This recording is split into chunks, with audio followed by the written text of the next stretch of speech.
Oh,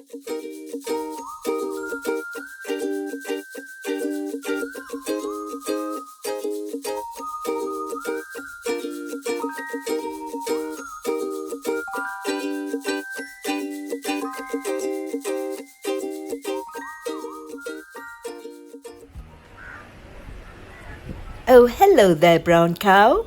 Don't you just love the colorful street scenes here in Fort Kochi? The cacophony of sounds all around you, the street vendors, and the people just milling about. Hey you, welcome and welcome back to my YouTube channel. And we are here in Fort Kochi, coming towards the end of my stay, almost a week here. And there are still one or two more places which I need to take off my list. If you have seen my earlier videos on Fort Kochi, there is one on the Airbnb accommodation which I stayed in, which is quite a historical site indeed. This vlog here, it is said that the very illustrious Portuguese explorer Vasco da Gama lived and died in this house, and he was buried in this particular church. Vasco da Gama, the first Count of Vidigueira, which is, well, kind of like a minor nobleman, was the first European to reach India by sea, and when he died in the year of 1524, he was the Portuguese viceroy. And right across the road where Vasco da Gama lived, on Rose Street, is this church, the St. Francis Church, and it was built by the Portuguese in the year of 1503. Oh, excuse me while I have a little chat with this little sweetie here. She's part of a group of school kids on a school excursion to the St. Francis Church, and they're all so enthusiastic. They just wanted to practice their English. I'm not too sure I'm the right candidate.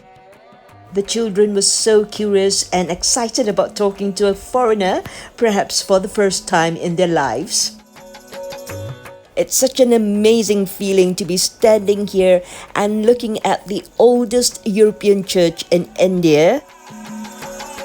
And this here is the exact spot where Vasco da Gama was buried for 24 years before his remains were later returned to his homeland in Portugal to be laid to rest forever.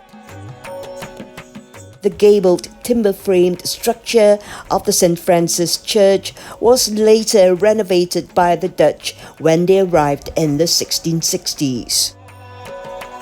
When it was first built, this church was dedicated to Saint Bartholomew, and later on, when the British arrived on the shores of India, the Brits proceeded to rename this historical place of worship to St. Francis Church.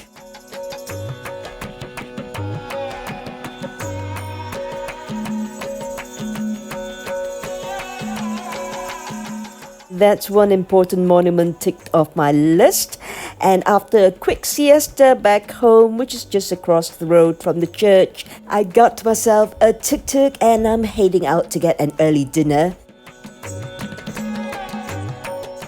I've been eating fish and more fish every day here in Fort Kochi. Not that I'm complaining, but today I have a taste for something else.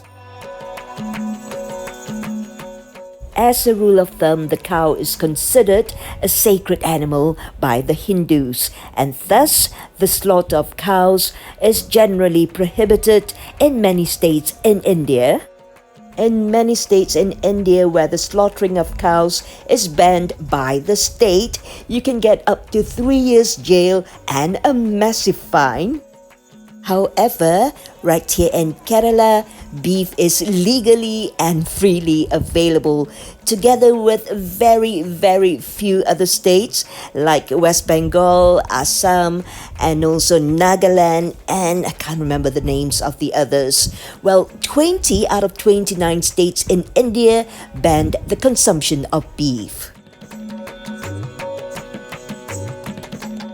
After a totally lush pescatarian diet for the last few days, well, I'm dying for some red meat, and that brought me here to this place. It's called O Porto Bar. Well, actually the bar is downstairs. And if you head upstairs, the Oporto Bar, there is a dining area, a restaurant, which is simply known as the LOFT, and it also serves drinks.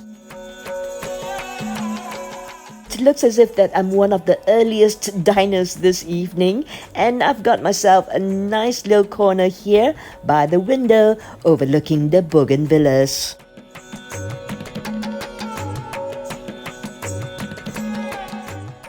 The interior of the loft above the Oporto Bar is very spacious. It's very rustic with a touch of colonial ambience to it.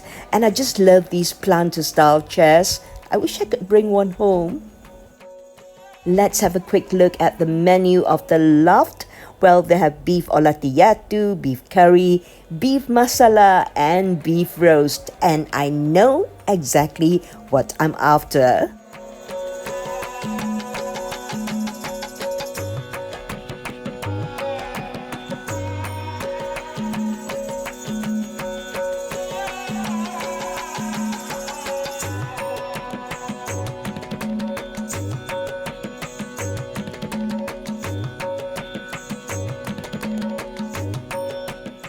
I'm salivating. Here it is, my beef olatiyatu.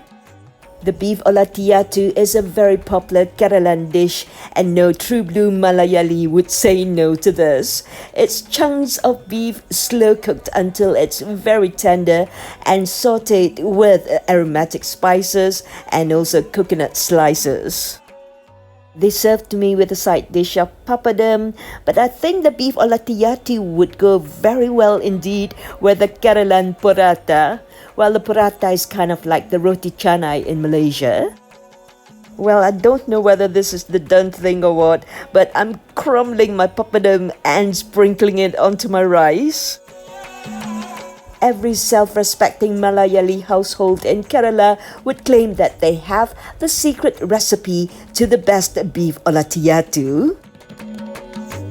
Just before I sign off on this vlog, here's a sneak peek of downstairs, the real Oporto Bar. It's quite busy at this time. There is a dining area, but I guess I enjoy my peace and quiet upstairs at the loft. I'm Gobble Guzzle signing off for now, and I'll see you again. I think my next vlog will be the last one in Fort Kochi. Until then, always be kind and spread the message of peace. Jumpa lagi. Bye-bye.